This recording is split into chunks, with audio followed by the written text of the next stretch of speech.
Tonight, we explore the visionary mind of a thinker who peered into our digital future with uncanny precision. Aldous Huxley. But there's something about his story that even his most devoted readers often miss, a pattern that connects his childhood tragedy to his final moments on Earth. Now, dim the lights, perhaps light a candle, and let's ease into tonight's philosophical journey together. Aldous Huxley was an English writer and philosopher of the 20th century, best known for his novels, essays, and explorations of science, society, and human consciousness. Yet what drove him to write his most famous warning wasn't just intellectual curiosity. His work spans dystopian fiction, psychedelic reportage, and spiritual inquiry, each one a response to something he witnessed that disturbed him deeply. This video will trace the core themes of his philosophy and their relevance today, but more importantly, we'll discover what Huxley understood about human nature that we're only now beginning to prove scientifically. In the early 1900s, growing up among the brilliant Huxley family pushed Aldous to wrestle with impossible expectations that revealed both the burden and blessing of intellectual heritage. Imagine, if you will, being born into a dynasty where brilliance was not merely admired but expected, where the family name itself had become synonymous with the great debates of the age. Aldous Leonard Huxley entered this world on the 26th of July, 1894.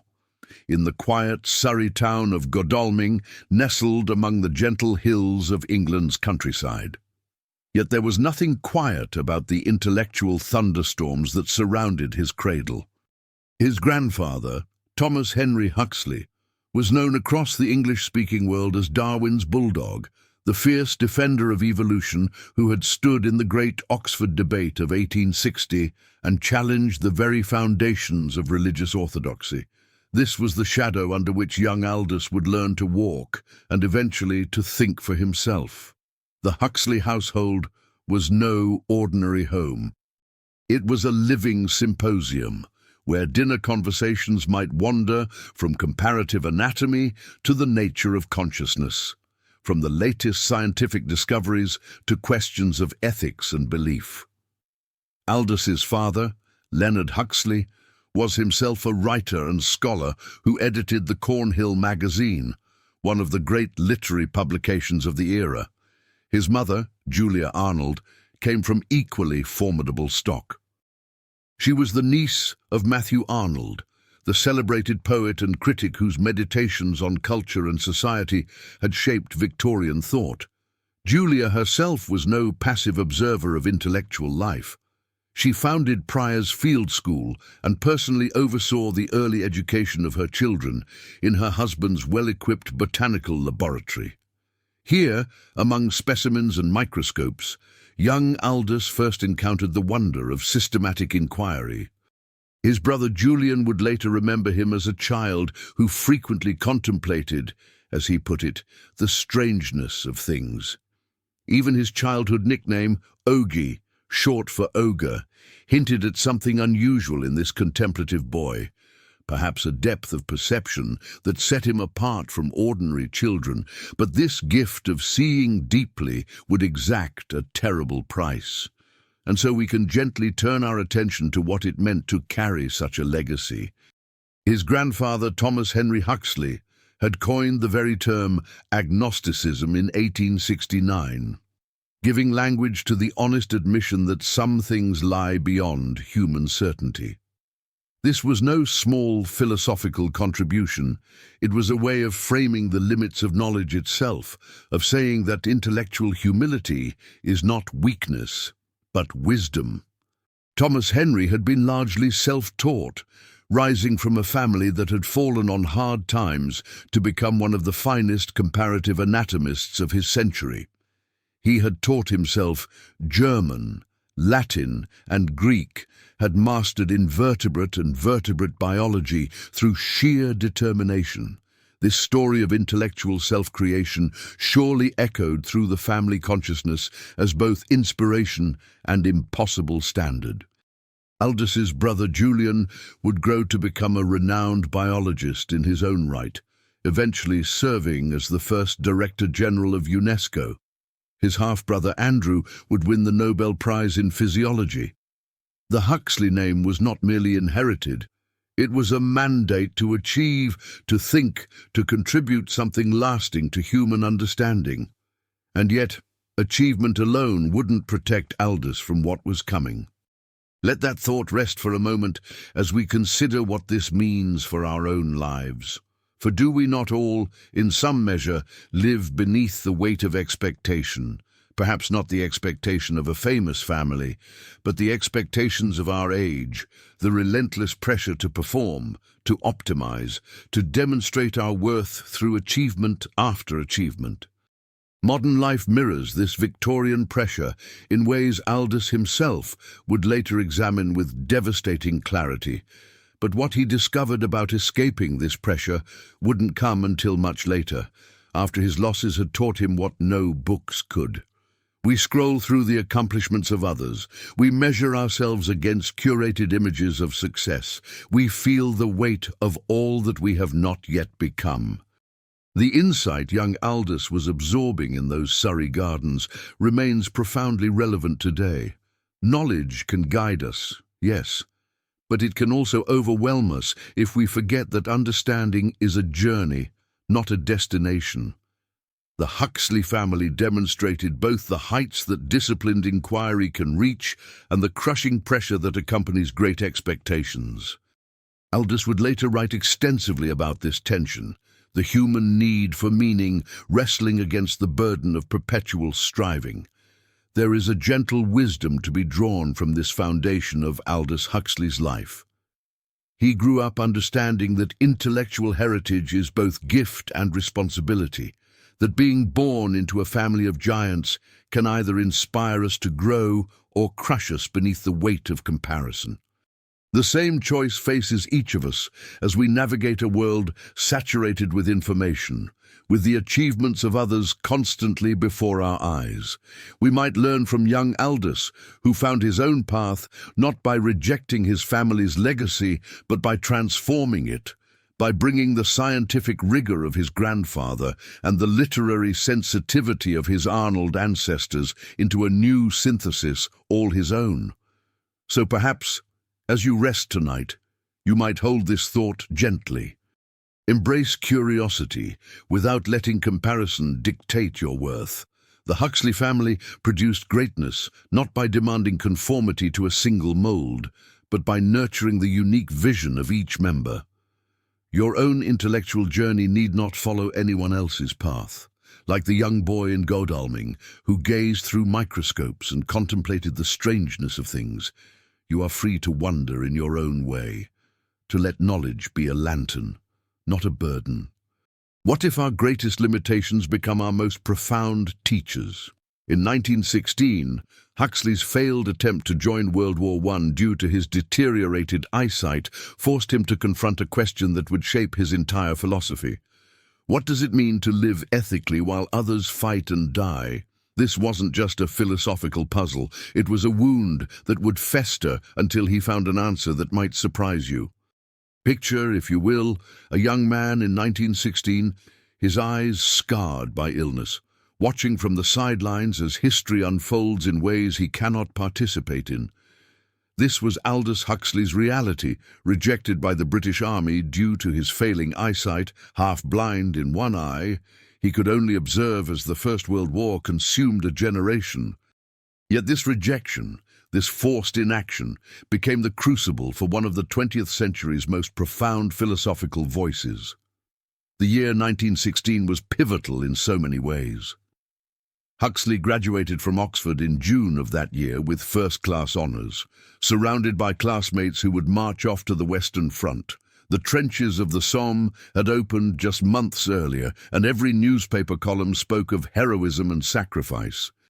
But here was Huxley, brilliant, idealistic, politically aware, physically incapable of joining what seemed to be the defining moral duty of his generation. His rejection wasn't just medical, it was existential. How does one live with the weight of watching others suffer and die for a cause you believe in, while being barred from taking action yourself? He would spend years wrestling with this guilt, until a peculiar experience in the 1950s would finally give him his answer. This question would echo throughout his later writings, particularly in works like Brave New World and The Doors of Perception, where he explored the tension between individual limitation and collective responsibility. What fascinates us tonight is how Huxley's exclusion became a form of inclusion in a different way. His failed military service redirected his gaze inward, toward understanding the mechanisms of human consciousness and the social structures that make such massive conflicts possible. His earlier eye disease, keratitis punctata, which had left him practically blind for 2 to 3 years, beginning in 1911, had already taught him about limitation and adaptation. Now, as World War I raged, he found himself with the unique perspective of the observer, someone who could step back and ask the deeper questions that participants could not. He began to understand that sometimes the most ethical action is not the direct action, but the thoughtful reflection that leads to broader understanding and eventual healing. This insight would prove prescient as we consider our own era of global crises, from climate change to social injustice, where direct intervention often seems beyond our individual reach. And so we find ourselves in Huxley's position of beautiful, necessary limitation. Like him, we watch wars we cannot directly stop, climate change we cannot immediately reverse, and social systems we cannot single-handedly reform. Yet his example teaches us that this watching itself has value. The perspective of the observer, the thinker, the questioner, these are not lesser forms of participation. They are essential forms of consciousness that prepare the ground for deeper transformation. Huxley's inability to fight in 1916 became his invitation to fight for something larger, the understanding of why humans create such suffering, and the vision of how they might choose differently. In our time of global connectivity, yet felt powerlessness, we can honor Huxley's wisdom by embracing our limitations as doors to compassion, our watching as preparation for wiser action, and our questions as seeds of the understanding our world desperately needs. Let this thought linger softly as we prepare to journey further. In 1908, the death of Huxley's mother created a lifelong sensitivity to fragility that revealed how suffering exposes life's deeper layers. But what 14-year-old Aldous couldn't have known was that this was only the first in a series of devastating losses that would either destroy him or transform him into something entirely unexpected. Julia Arnold Huxley, herself a remarkable woman, founding Prior's Field School and bringing her own literary heritage as niece of poet Matthew Arnold, died when Aldous was just 14. This wasn't merely a biographical detail. It was the moment that would fundamentally reshape how one of the 20th century's most perceptive observers would understand human vulnerability. When we consider how suffering becomes a doorway rather than simply a wall, we begin to glimpse the profound transformation that can emerge from what initially appears to be pure devastation. This loss marked his emotional and intellectual development in ways that would echo throughout his entire body of work. Unlike many writers who might have been embittered by such early trauma, Huxley developed what we might call an empathetic clairvoyance, a heightened ability to perceive the hidden vulnerabilities beneath society's polished surfaces. His brother's observation that Aldous frequently contemplated the strangeness of things takes on new significance when we understand that this contemplation was born from a teenager's confrontation with mortality. He learned to see what others missed not because he was naturally superior, but because loss had stripped away the comfortable illusions that shield most of us from life's fundamental fragility. And 3 years later, his vision would begin to fail him in ways that made his mother's death seem almost merciful by comparison. This early encounter with grief led him toward exploring human vulnerability, grief, and resilience with a sophistication that would later revolutionize how we think about psychological development. Modern psychology confirms what Huxley intuitively understood, that post-traumatic growth isn't just possible, it's often transformative in ways that strengthen our capacity for empathy and meaning-making. The teenager who lost his mother would eventually write novels that revealed how societies attempt to shield themselves from precisely the kinds of suffering that shaped him. In Brave New World, the world state eliminates grief through technology. But Huxley understood that such elimination comes at the cost of authentic human depth. As you reflect on how your own grief might illuminate hidden strengths and deeper values, consider this profound paradox. The very experiences we most wish to avoid often become the sources of our greatest wisdom. Huxley would spend his entire career exploring how societies attempt to eliminate suffering through technological and political means, always returning to the fundamental question of whether such elimination preserves or destroys what makes us authentically human. His mother's death became not just a personal tragedy, but a philosophical laboratory where he would conduct some of the most important experiments in understanding what it means to be vulnerable, resilient, and deeply human in a world that often seems determined to protect us from the very experiences that could transform us. May this realization be a gentle whisper for your own introspection. In the 1920s, Huxley observed the superficialities of post-war society, revealing the insight that comfort often masks spiritual emptiness. What he witnessed in the jazz clubs and salons of London would plant a seed of dread, a vision of humanity's future that he wouldn't fully articulate until a pivotal moment in 1931. The Great War had ended, but its shadows lingered in a different way, not through visible destruction, but through a profound spiritual devastation that manifested as frantic pleasure-seeking. Huxley watched as his generation, survivors of unprecedented carnage, turned to jazz clubs and cocktail parties with an almost desperate intensity. He saw how material comfort became a curtain drawn tightly across the yawning void where deeper meaning once resided. This observation would become the foundation of his lifelong critique of modern civilization.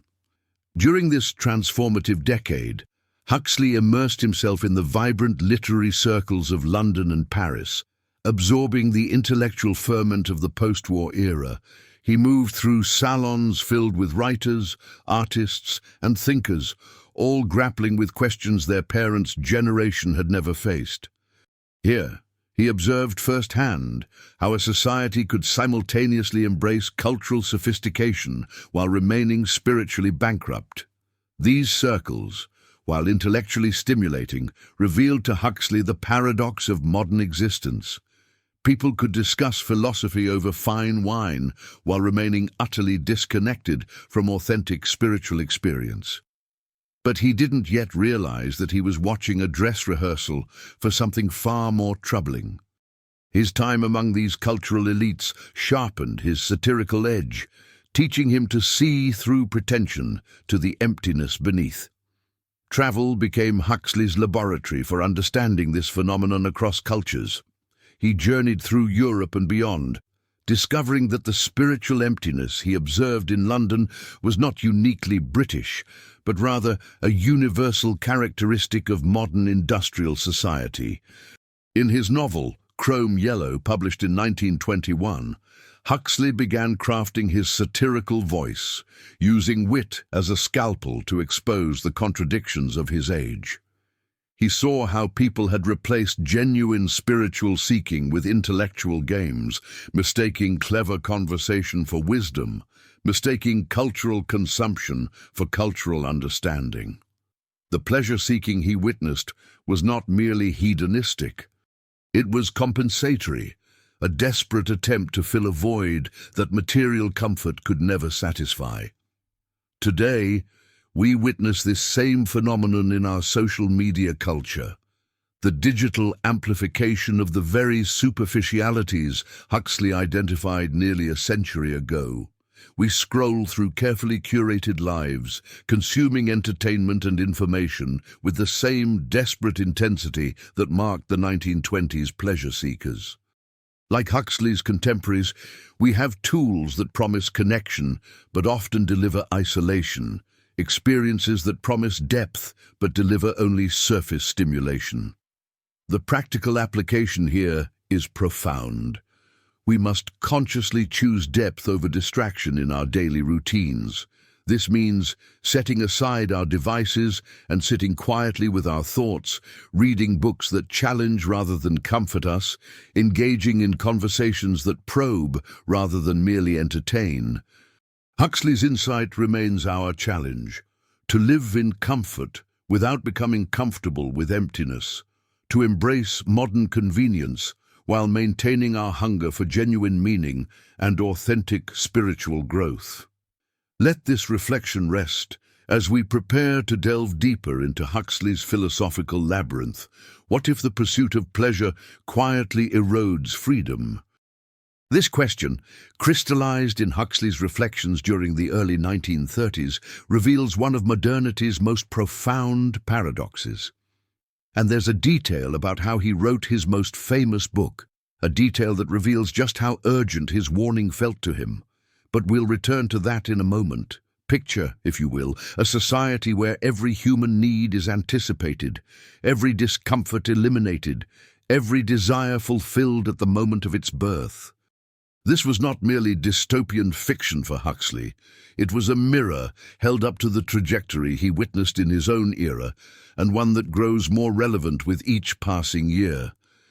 In 1931, while living in the coastal town of Sanary-sur-Mer, France, Huxley wrote what would become his most enduring critique of technological modernity.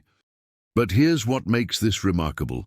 He completed Brave New World in just 4 months, working with an intensity that bordered on obsession.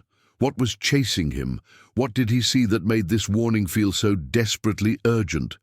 Brave New World presented a civilization where comfort had been perfected through what he called soma, a substance that eliminated not only physical pain but existential distress.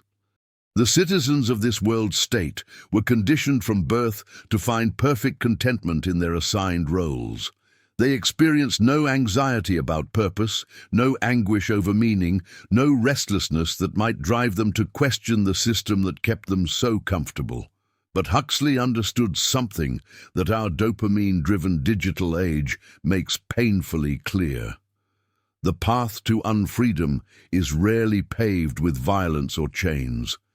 Instead, it is smoothed by the velvet cushion of endless distraction, the warm embrace of algorithmic satisfaction, the gentle siren song of pleasure delivered at the touch of a screen. When our deepest longings are constantly fed by external sources, entertainment, stimulation, validation, we gradually lose the inner capacity to sit with discomfort, to endure uncertainty, to generate our own meaning. We trade the rugged terrain of authentic choice for the manicured gardens of manufactured bliss. So tonight, let us gently examine which pleasures genuinely nourish our deepest selves and which quietly diminish our capacity for genuine freedom. This is not about rejecting comfort, but about cultivating the wisdom to discern when comfort serves our growth and when it serves our pacification.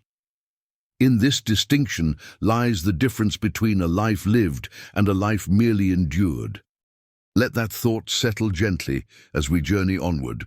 In 1932, as the world grappled with the aftermath of global upheaval and the promise of mechanized progress, Aldous Huxley sat in thoughtful contemplation of something that would forever change how we understand the relationship between efficiency and human freedom. While we now know he wrote Brave New World while living in France between May and August of 1931, his deepest reflections on mass production and propaganda emerged from his observation of the relentless march toward technological perfection. He witnessed, with remarkable clarity, how the very systems designed to make life easier could quietly, almost imperceptibly, strip away the essence of what makes us fundamentally human. This insight, that efficiency itself could become a new form of tyranny, became the philosophical seed from which one of literature's most haunting warnings would grow. But efficiency wasn't the only danger he identified. There was something else. Something about how technology would reshape human reproduction and identity that disturbed him even more profoundly. What makes Huxley's insight so profound lies in his recognition that the tyranny of the future wouldn't come through brute force, but through the seductive promise of engineered happiness. He understood that when society masters the art of manufacturing contentment through technology and social engineering, people might willingly surrender their freedom for the comfort of predetermined stability. The citizens of his imagined world state weren't oppressed. They were perpetually amused, eternally youthful, and never asked to confront the difficult questions that give life meaning. This was tyranny dressed as paradise, control masquerading as care. Huxley drew inspiration from H.G. Wells' optimistic visions of the future, but instead of hope, he found in them a dark mirror, showing how easily utopia could become dystopia when technological progress outpaces ethical wisdom. Today, as we navigate our algorithmic age, Huxley's warnings echo with startling relevance in ways he could barely have imagined. Our digital platforms promise convenience while quietly shaping our desires. Our social media feeds offer connection while subtly manipulating our emotions. And our recommendation systems provide personalized experiences while narrowing our perspectives. We carry devices in our pockets that know us better than we know ourselves, offering endless entertainment that makes solitude and the self-reflection it demands seem almost unbearable. Like the citizens of the world state, we often choose the path of least resistance, trading moments of genuine choice for the comfort of algorithms that think they know what we want before we do. The soma of our age isn't a pill, but an infinite scroll, not chemical contentment but digital distraction. This isn't to suggest that technological advancement is inherently evil. Huxley understood that tools are neutral until humans give them purpose. Rather, it serves as a gentle invitation to examine the quiet bargains we make daily with systems that promise to make our lives easier. When we accept recommendations without question, when we allow algorithms to filter our news and our relationships, when we choose convenience over conscious choice, we participate in the very trade-off Huxley warned us about. The question isn't whether these systems work. They often do make life more convenient, but whether we maintain the capacity for independent thought, genuine surprise, and the occasional discomfort that leads to growth. As we rest tonight, perhaps we can consider, in our pursuit of easier lives, what aspects of our deeper selves are we inadvertently outsourcing to machines designed to think for us?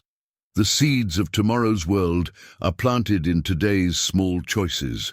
With this understanding, let us find a gentle peace in the questions that guide us forward. What if progress without wisdom leads us backward? This question echoes through Aldous Huxley's most prescient writings, where he challenged the foundational assumptions of modern civilization. But there's a crucial turning point in his life, a moment when his thinking shifted dramatically, that we haven't yet explored. In his essays and novels, Huxley observed how humanity had become intoxicated by its own technological achievements, mistaking the accumulation of external innovations for genuine advancement. He saw that we were building more efficient machines, expanding our economic systems, and conquering new frontiers of scientific knowledge, yet simultaneously losing touch with the deeper dimensions of human consciousness that give meaning to all this progress. Huxley's critique was not of technology itself, but of the unexamined faith that more technology automatically equals better life.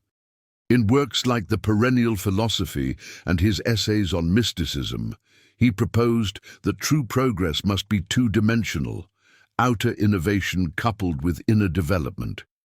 He warned that a civilization that grows increasingly sophisticated in its tools while remaining primitive in its wisdom is like a child with a nuclear weapon, powerful but dangerous, advanced yet ultimately unstable. This insight, written decades before our current climate crisis, predicted exactly the paradox we now face. Unprecedented technological capability combined with an inability to use that capability wisely. Consider our present moment. We have created global communication networks that connect every human being, yet we struggle with isolation and mental health crises. We've developed agricultural systems that feed billions, yet face climate change that threatens our food security. We've built economic systems that generate unprecedented wealth, yet inequality reaches levels that would have shocked even Dickens. This is the Huxleyan paradox in action, progress without wisdom, creating problems faster than we can solve them. Huxley understood that these aren't accidental failures, but inevitable consequences of treating technological advancement as an end in itself rather than a tool for human flourishing. He believed that inner development, the cultivation of wisdom, compassion and spiritual awareness, must advance alongside our external capabilities, or else those capabilities become weapons we turn against ourselves. How then do we apply Huxley's insight in our daily lives? The answer lies in learning to balance ambition with reflection, innovation with ethical intention. Instead of asking, "Can we do this?" we must first ask, "Should we do this?" before pursuing every new technological advancement or economic opportunity. We pause to consider not just the immediate benefits, but the deeper consequences for human consciousness and community. This doesn't mean rejecting progress, but rather becoming conscious co-creators of it. As Huxley himself demonstrated through his later work with mystical traditions and psychedelic experiences, the path forward requires integrating both the scientific mind and the contemplative heart. True progress, he understood, happens when we develop ourselves as much as we develop our world. In this balance lies the wisdom our age so desperately needs. What if resisting conformity is the first step toward enlightenment? Huxley's analysis of modern society explored the tension between individuality and mass culture. He believed true freedom begins in the mind. Picture, if you will, a world where the very architecture of society is designed to make individual thought unnecessary, where comfort and convenience replace the messy, challenging work of genuine consciousness. This was Huxley's profound insight in Brave New World, that the most insidious form of control isn't the iron fist of coercion, but the velvet glove of engineered contentment. The citizens of his world state aren't oppressed. They're fulfilled in ways that make them incapable of questioning their own existence. They consume their soma to maintain chemical happiness. Their predetermined social castes eliminate the anxiety of choice, and their conditioning from birth ensures they never develop the mental tools necessary for independent thought. In this vision, rebellion becomes not a political act, but a deeply spiritual practice, a conscious choice to remain awake when the world around us offers such seductive dreams.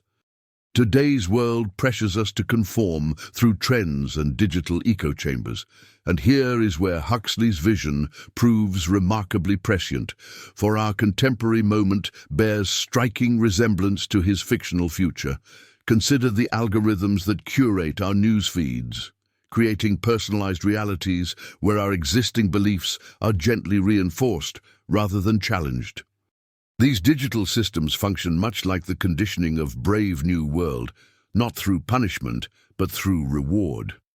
When we express individual thoughts online, we may face not the thought police, but the softer violence of social media reactions. the algorithmic demotion of our posts, the gradual isolation that comes from thinking differently than our digital tribe. Our consumer culture offers us an endless array of soma, not just in pharmaceuticals, but in streaming services that transport us away from discomfort, in social media that validates our existing worldview, in consumer goods that promise to complete us if only we acquire the right ones. Each of these systems operates under the gentle, persuasive logic of everyone else is doing it, making resistance feel not just difficult, but somehow unnatural, antisocial, even rebellious. You can practice mental independence by questioning cultural assumptions. This is where Huxley's philosophy becomes most practical and profound. True rebellion, he understood, begins not with external action, but with internal revolution, a willingness to be the person who asks, why, when everyone else asks, why not? Or, more troubling still, asks nothing at all. Mental independence requires developing what Huxley called the power to suspend belief, the ability to step back from any system, any belief, any cultural norm, and examine it with the detached curiosity of a scientist studying an interesting specimen.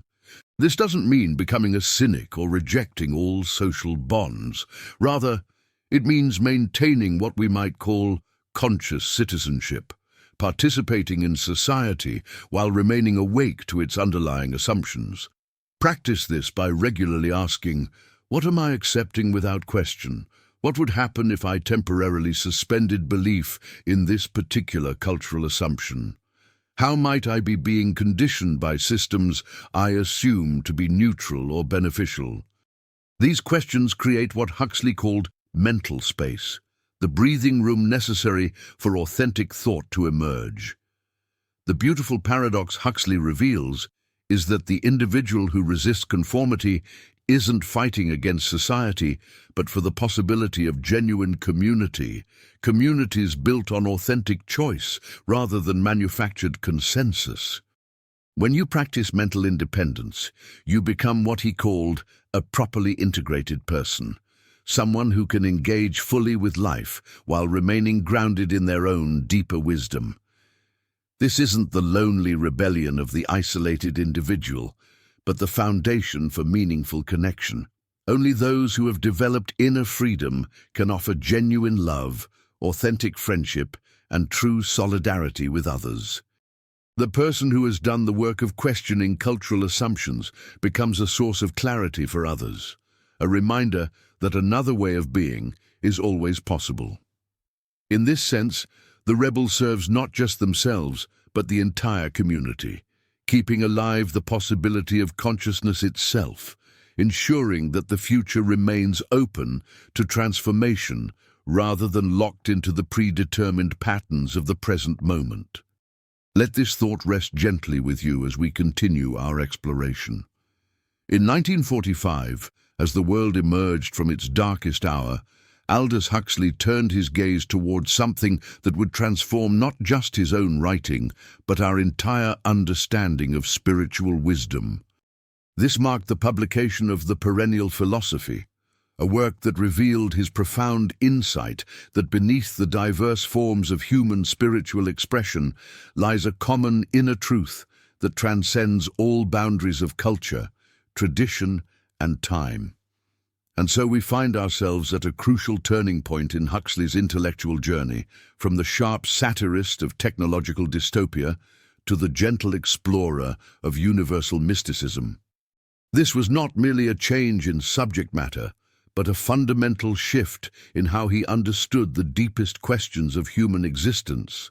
Where once he had dissected the mechanisms of social control with surgical precision, now he sought to illuminate the paths that lead to genuine liberation of the human spirit. What catalyzed this transformation? The losses that had shaped him since childhood were about to take on new meaning. The perennial philosophy itself emerged from Huxley's deep engagement with mystical traditions across the globe, drawing from sources as varied as Christian mystics like Meister Eckhart, Sufi poets like Rumi, Hindu scriptures like the Upanishads and Buddhist texts on emptiness, he discovered what he called the metaphysic that recognizes a divine reality substantial to the world of things and lives and minds. But this was not an academic exercise in comparative religion. Rather, Huxley had come to understand that wisdom arises not from intellectual assent to doctrinal formulations, but from direct, immediate experience of what he termed the divine ground of being. This represented a remarkable evolution in his thinking. The man who had once dissected society's illusions with such clinical precision now recognized that the most profound truths cannot be grasped through reason alone, but must be lived, experienced, embodied in the very fabric of one's being. What makes Huxley's insights particularly relevant to our contemporary moment is how remarkably prescient they were regarding modern psychology's turn toward mindfulness and contemplative practices. When he wrote about the cultivation of awareness and the importance of paying attention to the present moment, he was articulating principles that would only decades later become central to therapeutic approaches like mindfulness-based stress reduction and various forms of contemplative psychotherapy. Today, neuroscientists speak of default mode networks and the benefits of present-moment awareness, while therapists help clients cultivate what Huxley would recognize as direct knowledge of what is, rather than getting lost in the elaborate stories we tell ourselves about what should be. The shift from dogma to experience that Huxley advocated has become the foundation upon which modern mindfulness practice stands, not as a religious belief system, but as a way of directly investigating the nature of consciousness itself. For those of us navigating the complexities of modern life, Huxley's invitation to cultivate moments of quiet inner awareness offers a profound antidote to our perpetually stimulated, perpetually distracted existence. This is not about withdrawing from the world, but rather about finding an unshakable center of peace within it. Consider this. In the midst of your daily routine, perhaps while washing dishes or waiting in line or walking to work, you might pause for just a moment and turn your attention inward. Notice the simple fact of your own awareness, the awareness that is aware of your thoughts, your emotions, the sounds around you, the sensations in your body. This awareness itself, Huxley would suggest, is not separate from the divine ground he writes about. It is the same presence that the mystics of every tradition have recognized as the fundamental reality beneath all appearances. And so, in these small moments of genuine inner silence, we touch something that no external circumstance can disturb, a peace that passes understanding, yet is accessible to anyone willing to cultivate it through patient, direct attention to what is actually present, rather than what our restless minds think should be present. May this awareness rest softly with you as we journey deeper. In 1954, Huxley documented his mescaline experience, revealing how altered states can expose hidden aspects of consciousness. This work explored the limits of ordinary perception. It challenged the assumption that the everyday mind sees reality clearly. But what drove this brilliant philosopher to experiment with a psychedelic drug in his 60s? The answer connects back to that guilt he carried from 1916, when he couldn't fight alongside his generation. Tonight, we turn to one of the most profound moments in Huxley's intellectual journey, his exploration of what he called the doors of perception. Picture with me, if you will, a May evening in 1953. Huxley sits in his study, having just experienced something that would fundamentally alter his understanding of human consciousness. What he witnessed during those few hours under mescaline's influence would become one of the most influential accounts of altered states ever written, challenging not just his own worldview, but offering a new lens through which to examine the very nature of perception itself. The title itself comes from William Blake's 1793 work, The Marriage of Heaven and Hell, where Blake wrote, If the doors of perception were cleansed, everything would appear to man as it is, infinite. For man has closed himself up till he sees all things through narrow chinks of his cavern. Blake understood what Huxley would later demonstrate, that we perceive reality not as it is, but through the filters of our conditioning, our cultural programming, our habitual ways of thinking. What Mescaline revealed to Huxley was that these filters, these narrow chinks through which we normally view the world, are not permanent features of consciousness, but temporary constraints. The Mescaline experience showed him that ordinary perception is like looking at a sunset through smoked glass. You get the general impression, but miss the extraordinary details, the subtle shifts of light and color that make the moment truly magnificent. What fascinates us today about Huxley's account is not merely the psychedelic experience itself, but his prescient understanding of consciousness as something far more malleable than we typically assume. He wrote about seeing the chair as chair, and yet not the chair, an object stripped of its cultural meaning, its utilitarian function, its place in the social hierarchy of furniture. Instead, he saw it as pure form, pure being, revealed in its essential nature. This wasn't hallucination, Huxley insisted, but unhallucination, a peeling away of the mental constructs that normally obscure reality. The implications extend far beyond psychedelic experiences. What Huxley discovered was that our everyday consciousness operates through what he called reducing valves, mechanisms that filter out most of the available information to prevent us from being overwhelmed by the full spectrum of sensory and psychic data constantly bombarding our nervous systems. Today's scientific research into psychedelic therapy validates much of what Huxley intuited through his personal experience. Modern neuroimaging studies show that substances like psilocybin and MDMA temporarily disrupt what researchers call the default mode network, the brain network responsible for our sense of separate selfhood and habitual thinking patterns. This disruption allows for what psychologists term ego dissolution or sub-oceanic consciousness, experiences remarkably similar to what Huxley described. The therapeutic potential lies not in the substances themselves, but in their ability to temporarily quiet the mind's habitual filtering mechanisms, allowing for profound psychological insights and emotional healing. Yet, Huxley's message remains relevant even for those of us who will never take psychedelic substances. He understood that expanded consciousness is not dependent on chemicals, but on our willingness to question our assumptions, to sit quietly with uncertainty, and to remain open to the mystery that surrounds us.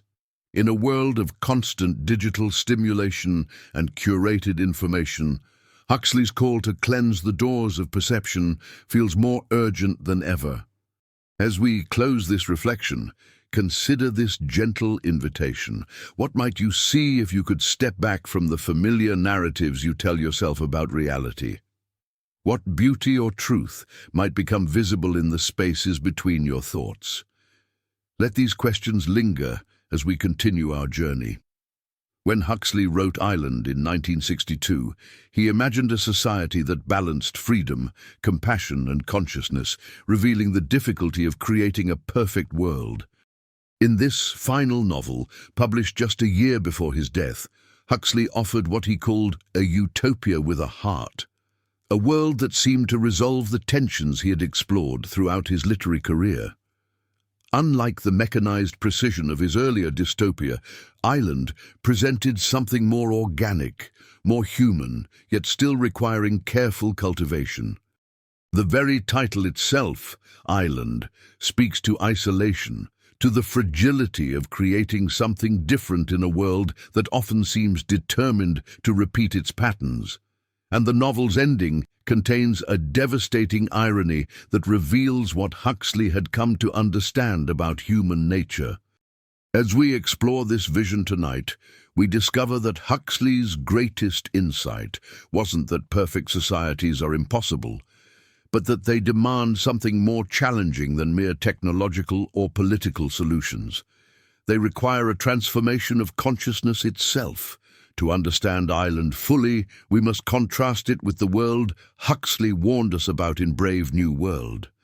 Where that earlier vision was sterile, controlled and ultimately dehumanizing, Island offers what Huxley called pala, a gentle practice of mindful attention that integrates spiritual discipline with daily life. In this imagined society, consciousness-expanding practices aren't imposed through soma or conditioning, but cultivated through what Huxley had learned from his own explorations of mysticism and psychedelic experience.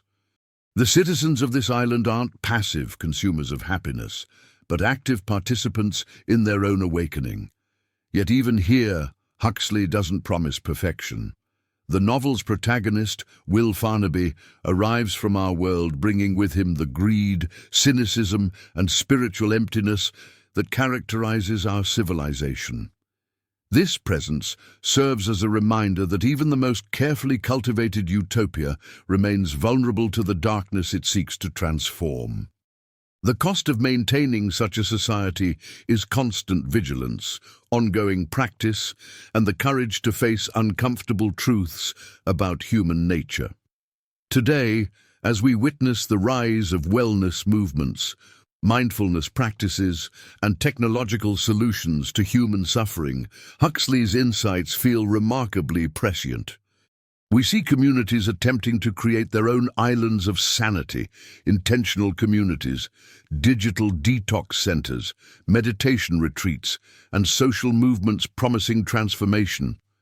Yet the same patterns he identified recur: the tendency to replace deep work on oneself with quick fixes, the commercialization of spiritual practices, the way even consciousness raising can become another form of consumption. Consider how social media platforms promise connection while often amplifying isolation, how productivity apps market mindfulness while actually increasing anxiety about performance.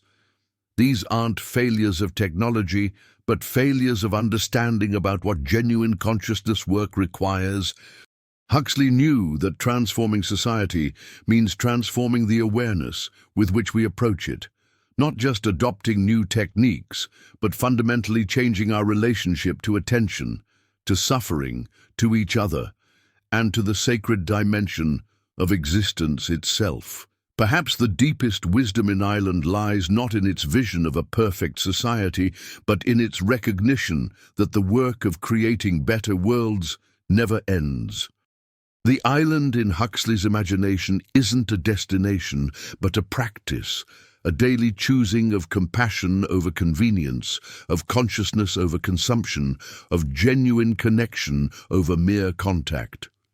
The cost of such a society isn't paid in suffering or sacrifice, but in the currency of sustained attention and loving presence. In our own lives and communities, we can begin this work wherever we are, however imperfect our circumstances. The question isn't whether we can create the perfect world, but whether we have the courage to tend carefully to the small patch of earth, literal or metaphorical, where we find ourselves. In that tending, in that daily choice to awaken rather than anesthetize, we discover that Huxley's Island was never about geography. It was always about consciousness, and the profound responsibility each of us carries to cultivate it. As we conclude, let the thought rest gently with you, a call to integrate silence and personal reflection as a harmonious counterpoint to the societal chorus.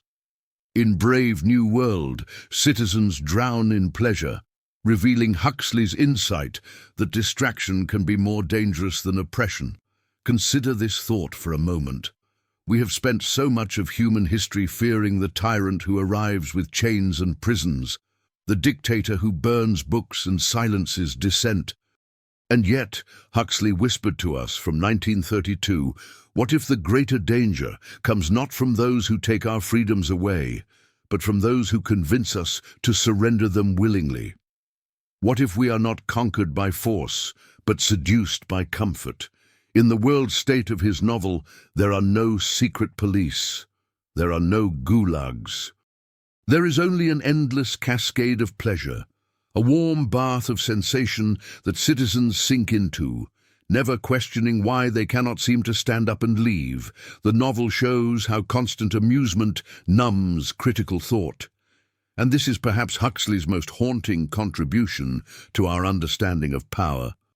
The citizens of the world state have access to soma, what induces bliss without consequence, to the feelies, entertainment that stimulates every sense, to recreational activities designed to fill every moment of potential stillness. And notice what is missing. There is no space left for reflection, no quiet corner of the mind where doubt might take root. The media scholar Neil Postman, writing in his 1985 work, Amusing Ourselves to Death, recognized that Huxley's vision had proven more prophetic than Orwell's. Where Orwell feared those who would ban books, Postman observed, Huxley feared there would be no reason to ban a book, for there would be no one who wanted to read one. Where Orwell feared the deprivation of information, Huxley feared we would be given so much that we would be reduced to passivity and egoism. Let that comparison settle gently in your mind. We have built defenses against censorship, against government overreach, against the obvious forms of tyranny, but who defends us against our own appetite for distraction? In Brave New World, the character Bernard Marx feels a vague discomfort with his society, a sense that something is wrong, yet he struggles to articulate it because his very language, his very categories of thought, have been shaped by a culture that offers pleasure as the answer to every question. This is the subtle genius of entertainment as control. It does not argue with you. It does not threaten you. It simply offers you something more immediately satisfying than the difficult work of critical thought. And slowly, so slowly you do not notice, the capacity for that thought begins to atrophy, like a muscle that is never used. Postman called this a species of disinformation. Information that creates the illusion of knowing something, but which in fact leads one away from knowing. This applies directly to today's culture of infinite scrolling. Consider your own experience with the devices that surround you.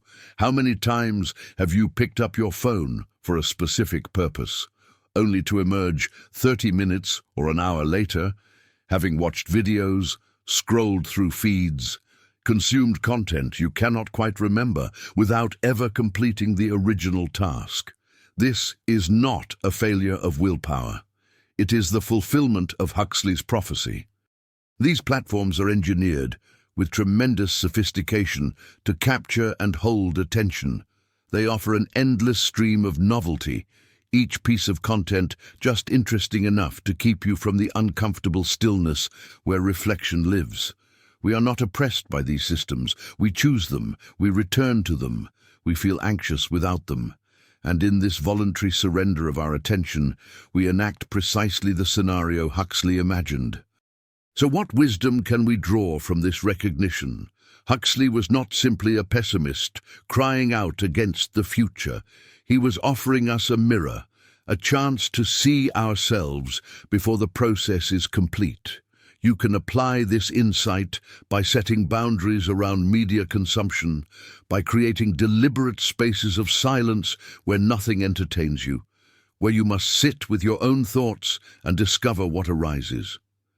This is not about rejecting technology entirely. It is about reclaiming the sovereignty of your attention, about recognizing that every moment spent in passive consumption is a moment not spent in the deeper work of living. The tyranny of entertainment is gentle, almost loving in its embrace. But it is a tyranny nonetheless, and freedom begins, as it always has, with the simple act of choosing to wake up, to notice the water we swim in, and to ask whether there might be something more. Let that thought accompany you now, as we rest in the quiet that follows. What if much of what we believe was taught, not chosen? Tonight, we turn our attention to one of Huxley's most penetrating insights, the profound influence of conditioning on human consciousness. In his imagined world of Brave New World, conditioning begins not with adults making conscious choices, but with the earliest formation of human experience itself. Huxley reveals how societies shape values through methods far more subtle than force or propaganda, through the gentle, persistent molding of developing minds. Consider this. Every belief you hold, every preference that feels most authentically you, every reaction that seems to arise spontaneously from your inner nature. How much of this might have been carefully cultivated in your earliest years by teachers, parents, media, and culture? The uncomfortable possibility that our deepest convictions might not be entirely our own serves as our starting point for tonight's exploration. Huxley's understanding of conditioning drew from the revolutionary psychological discoveries of his era. In the early 20th century, Ivan Pavlov's famous experiments with dogs had revealed the mechanics of classical conditioning, how neutral stimuli could be transformed into powerful triggers through repeated pairing with meaningful experiences. When a bell, initially meaningless to a dog, becomes associated with feeding time, the mere sound of that bell begins to trigger salivation. The dog has been conditioned. This wasn't merely about reflexes. It was about how associations shape perception itself. The brilliant and controversial psychologist John B. Watson later took this concept further, conducting the now infamous Little Albert experiment in 1920. By pairing a white rat with a loud, frightening noise, Watson demonstrated how an infant could be conditioned to fear not just the rat, but anything fluffy and white, demonstrating how conditioning could create lasting psychological patterns that seemed to be innate fears, but were actually learned responses.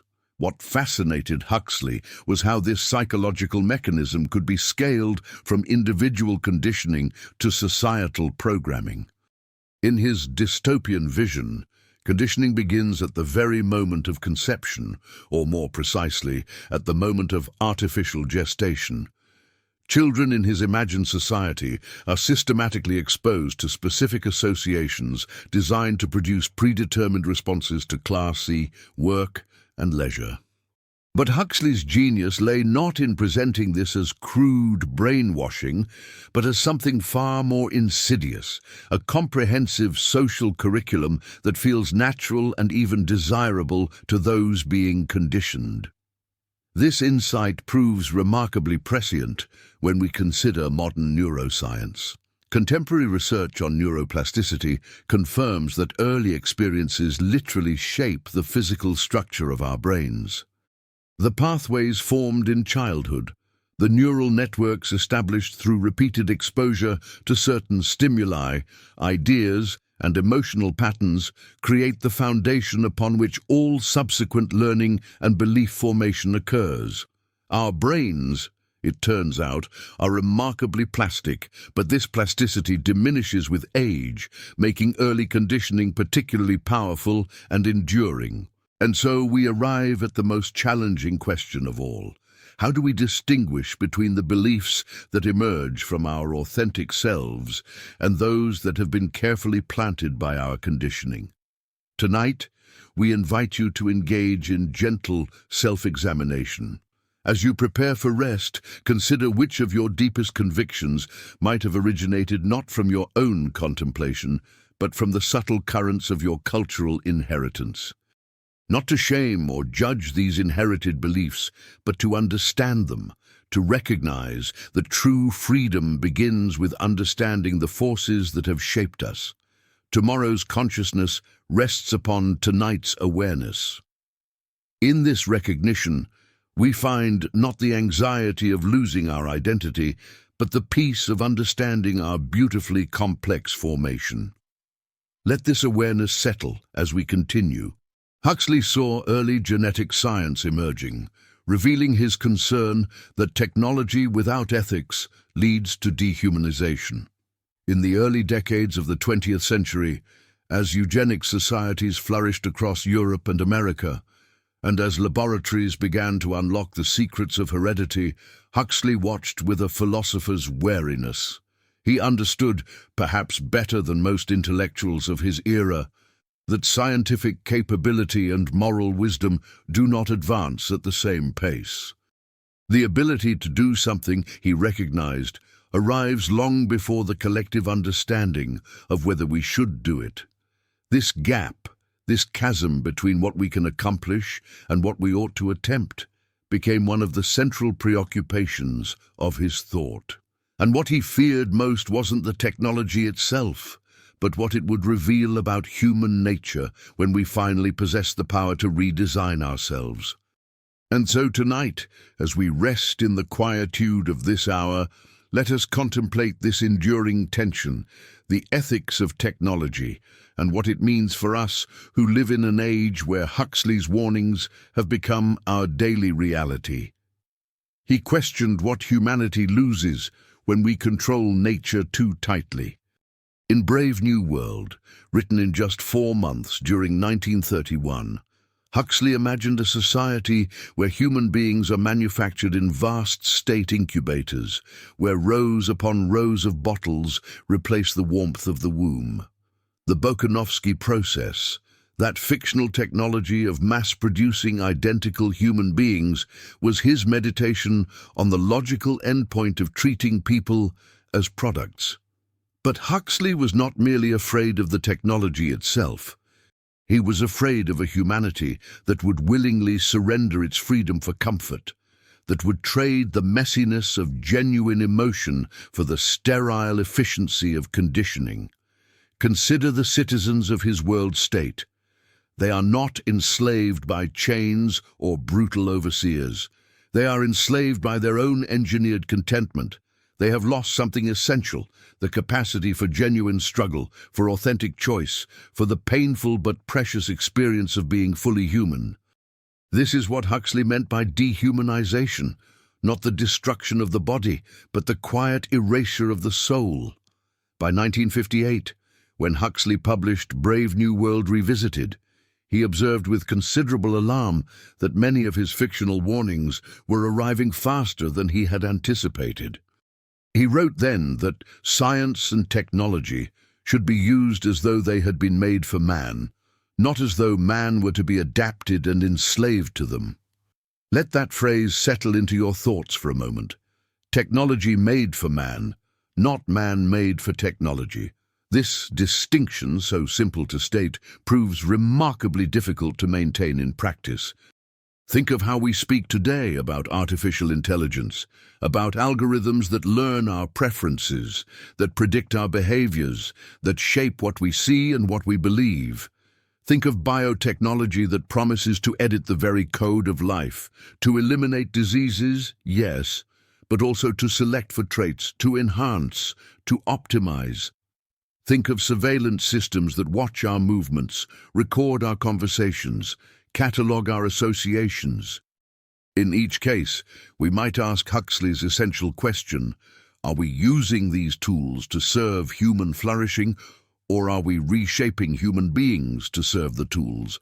Are we the masters, or have we become, without quite noticing, the servants?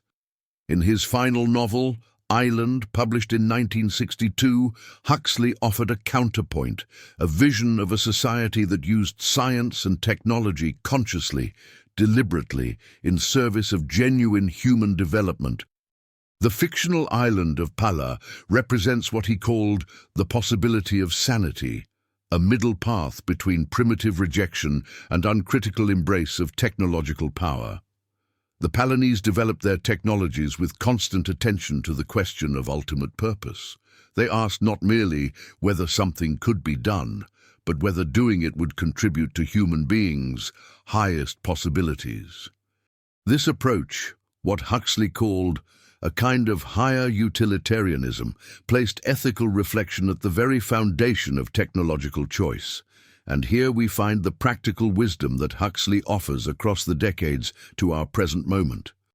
Before adopting any new technology into our lives, before welcoming artificial intelligence assistance, before submitting to genetic testing, before installing devices that monitor and record, we might pause and ask the Palinese question, how will this thought or action contribute to or interfere with the achievement of human flourishing? And so we arrive at the heart of Huxley's teaching on technology and ethics, not a rejection of progress, but an insistence that progress must be guided by wisdom.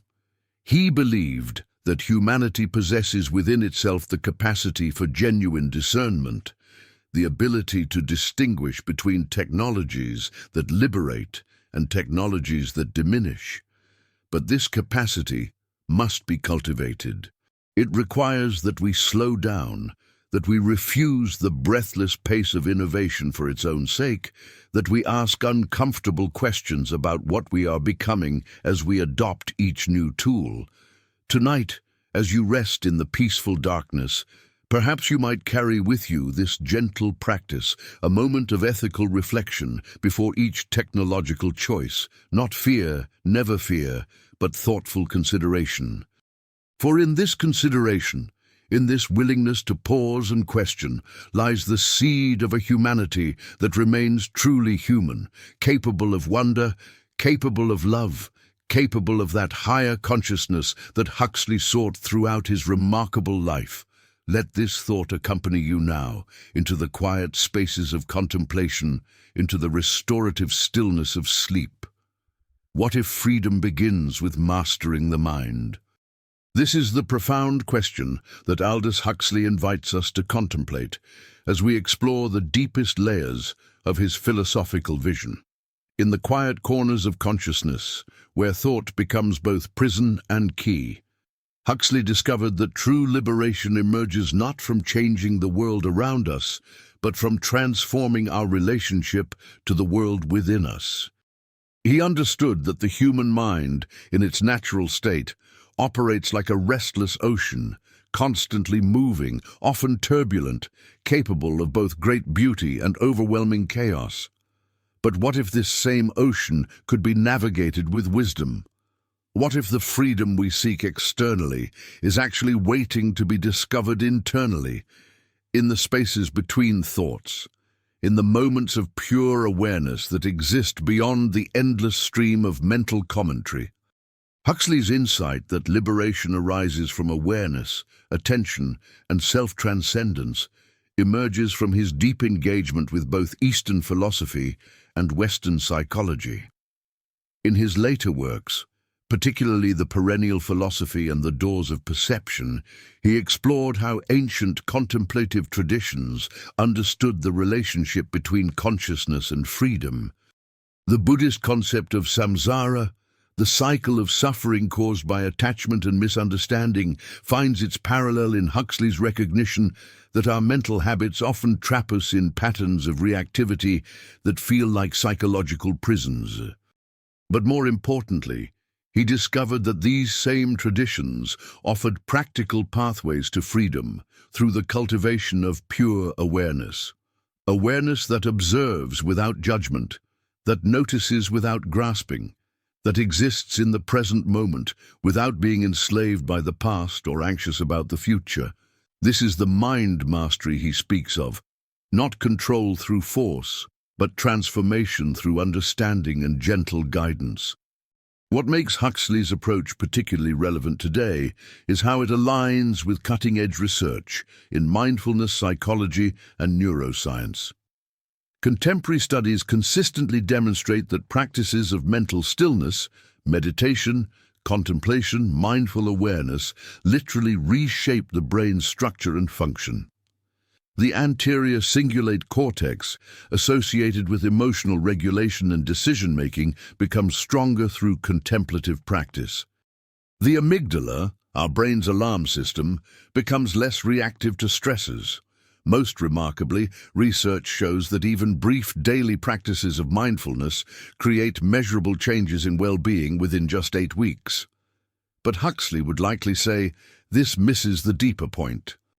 Yes, these practices reduce anxiety and improve emotional balance, but their true value lies in revealing something more fundamental, that the self we usually take to be our identity, constantly worried, constantly comparing, constantly seeking external validation, is actually a construction, a collection of thoughts and memories, not the mysterious awareness that observes these thoughts. This is the ego death that he explored through his interest in psychedelic experience and Eastern mysticism, the temporary dissolution of the separate self that reveals the deeper unity of consciousness.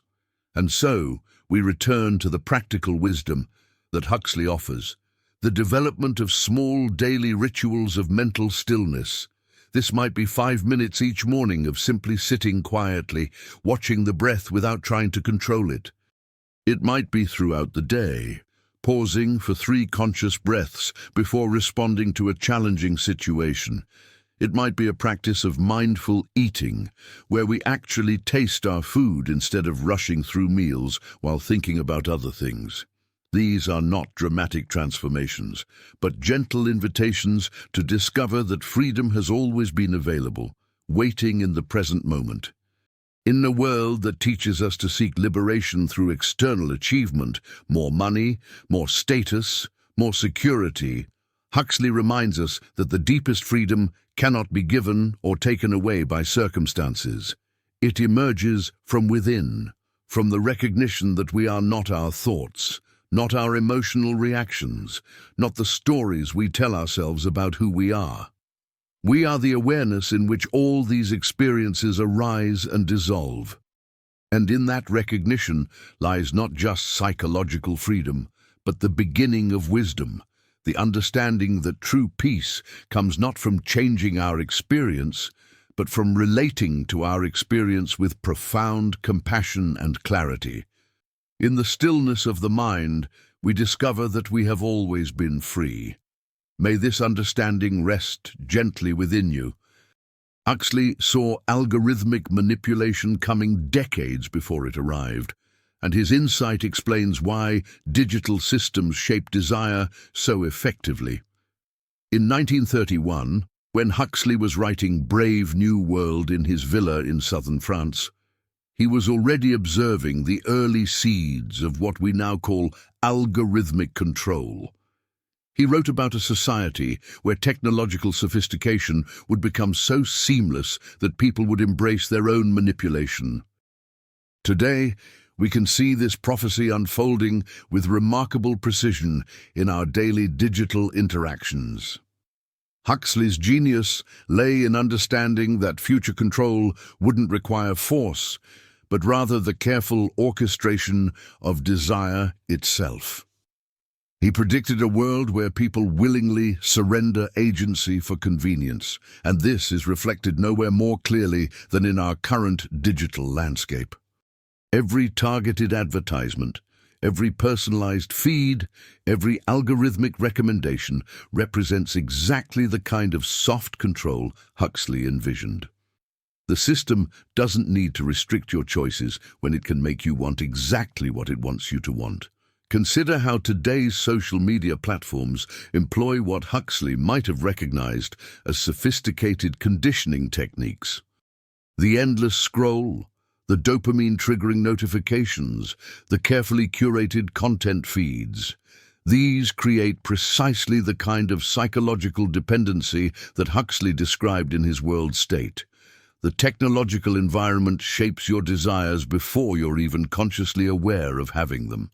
Your preferences, your purchasing decisions, even your political opinions are being gently guided by invisible algorithmic hands. Yet Huxley also provided us with the key to digital autonomy, mindfulness. He understood that awareness itself is the antidote to manipulation. When you notice how an algorithm is steering your attention, when you recognize the commercial interests behind personalized content, when you become conscious of how digital environments influence your desires, you begin to reclaim your agency. This isn't about rejecting technology, but about engaging with it consciously. The goal isn't digital abstinence, but digital wisdom. In our age of algorithms, Huxley's message remains profound. The most powerful freedom is the freedom to be aware of how your mind is being shaped. Let this awareness guide your choices as we journey forward. Huxley foresaw a future where people embrace their own control, revealing the danger of seductive power structures. His work highlights how comfort becomes a quiet form of domination. This resonates today in corporatized happiness and surveillance capitalism. Society's trends show the prophetic depth of his analysis. The genius of Huxley's vision lay not in imagining jackbooted thugs enforcing compliance, but in recognizing that the most effective form of control would be indistinguishable from freedom itself. In his concept of soft totalitarianism, the controlled actually believe they are free because the chains they wear are fashioned from their own desires and appetites. The soma of Brave New World was not merely a substance, but a metaphor for all the comforts, entertainments, and conveniences that keep us docile while surrendering our agency piecemeal, one small convenience at a time. Today, we witness this prophecy unfolding in real time. Surveillance capitalism has transformed every digital interaction into a data harvest, not through coercion, but through the voluntary exchange of our privacy for personalized convenience. Social media algorithms don't force us to scroll endlessly. They understand our psychological vulnerabilities so precisely that we choose to surrender our time and attention. Corporate wellness programs promise happiness while collecting intimate health data. The gamification of work and life makes us feel accomplished while optimizing our behavior for institutional benefit. This is the ultimate sophistication of power, making us complicit in our own reduction. Each comfort we accept, each convenience we embrace, each moment of friction we eliminate through technology, we participate in the architecture of our own containment. The question Huxley invites us to ask is not whether these things make life easier, they undoubtedly do, but who benefits from our ease and what aspects of our humanity we may be trading away in the process. You can apply this by questioning who benefits from the comforts you consume. The path forward lies not in rejecting all comfort, but in cultivating the wisdom to distinguish between comfort that serves life and comfort that serves control. As we reflect on this, may we find the courage to choose consciously. What if the greatest revolution is simply paying attention? Huxley's final writings invoke a return to presence. He emphasizes that wisdom grows in silence and inner clarity. In a world overwhelmed by noise, this message remains profoundly relevant. This question that opens our segment carries within it perhaps the most profound paradox of our age. Huxley, who spent his entire literary career warning us about the technologies that would diminish our humanity, arrives at this final insight, that the most radical act, the most revolutionary gesture in our accelerated world might be the simplest thing imaginable, paying attention. Consider the trajectory of his later thought. In Ireland, his final novel published in 1962, just months before his death, Huxley presents us with Pala, a fictional island where the inhabitants have found a way to balance technological advancement with spiritual wisdom. But notice how they achieve this balance, not through complex systems or elaborate philosophies, but through what he calls the current, a practice of mindful awareness that runs through every aspect of their daily lives. The islanders begin each morning with what they call the still, a period of pure attention, of being fully present with whatever arises in consciousness without judgment or seeking. This wasn't merely philosophical speculation for Huxley. His own practice of what he called the perennial philosophy had evolved into something remarkably practical. In his final years, influenced heavily by Eastern contemplative traditions and the work of thinkers like William James on religious experience, Huxley came to see attention as the fundamental human capacity, the bridge between our technological outer life and our deepest inner wisdom.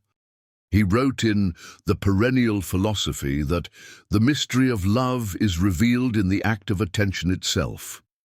But what does this mean for us, sitting here in our own time, surrounded by our own forms of technological acceleration?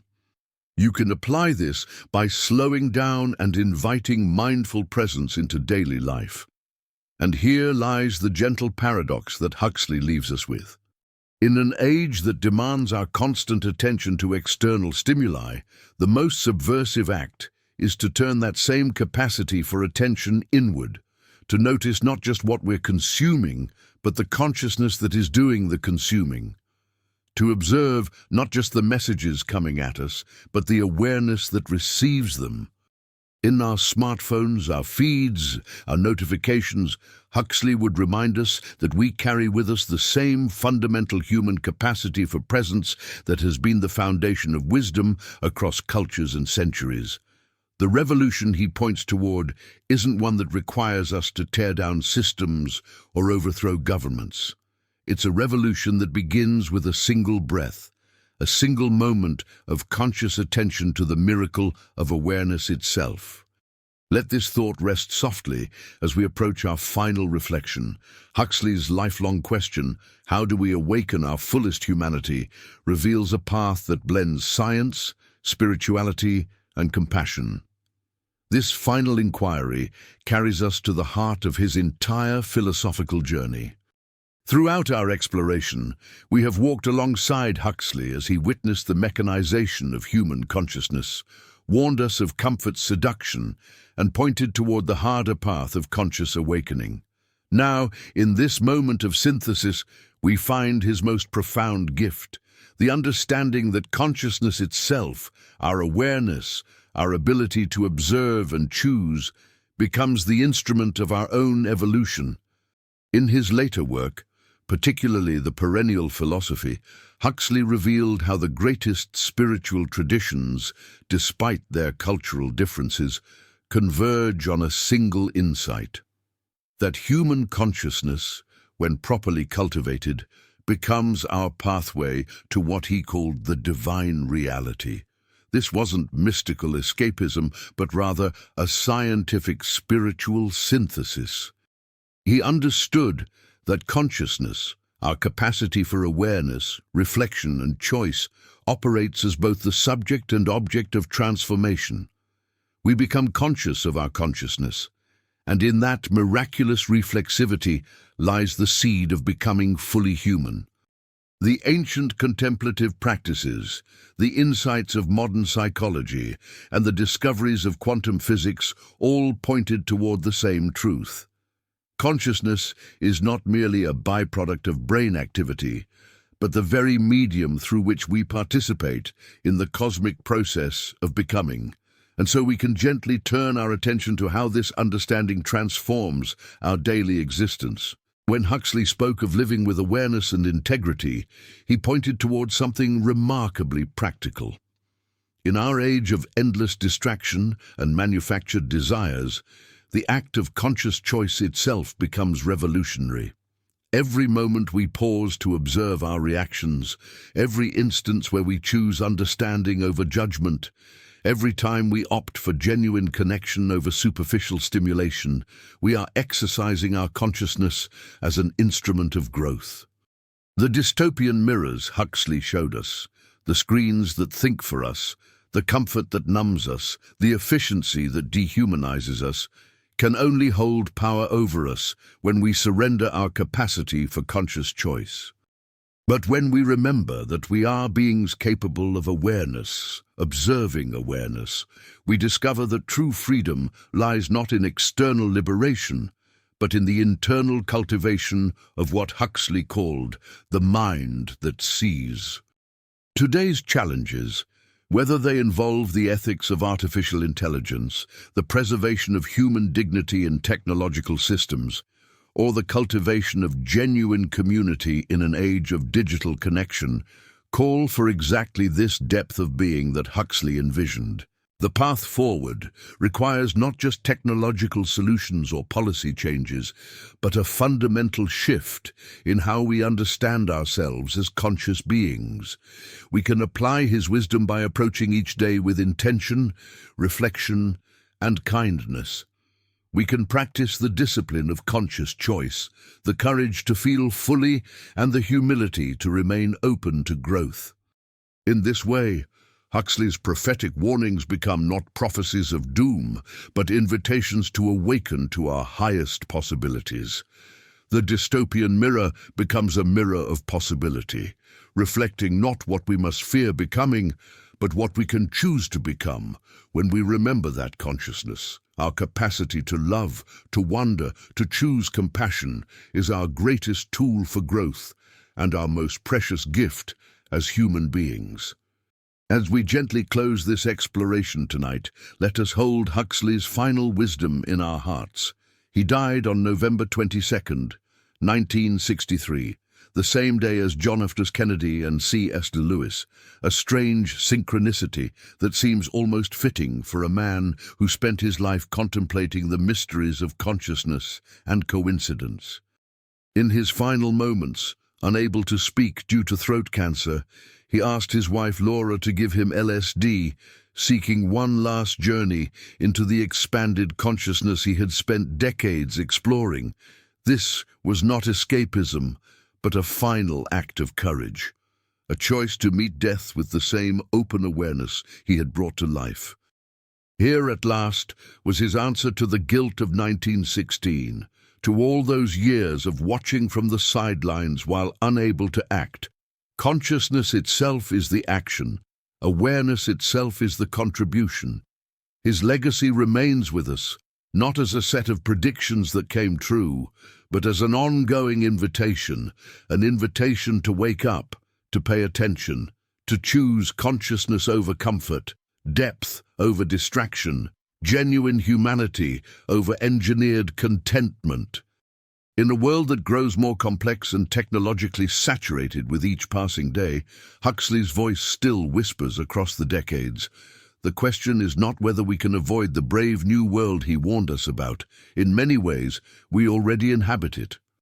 The question is whether we will choose to remain awake within it, to preserve and cultivate the irreducible mystery of human consciousness that no algorithm can capture. No soma can numb, no conditioning can completely erase. So perhaps, as the night settles around you, you might carry with you this gentle practice. Tomorrow, pause just once. In the midst of your busy day, stop and simply notice. Notice the awareness that notices. Feel the breath that breathes. Recognize the consciousness that is always already present, always already free, waiting patiently beneath the noise for you to remember what you've always been. This is Huxley's final gift to us, not a dystopia to fear, but a deeper humanity to reclaim. Not a warning of what must be, but a reminder of what could be, if only we choose, moment by moment, breath by breath, to wake up. Thank you for joining me on this philosophical journey tonight.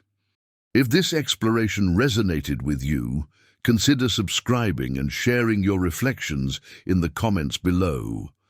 Until our next contemplation together, may you find peace in the stillness, wisdom in the silence, and freedom in the ever-present miracle of your own awareness.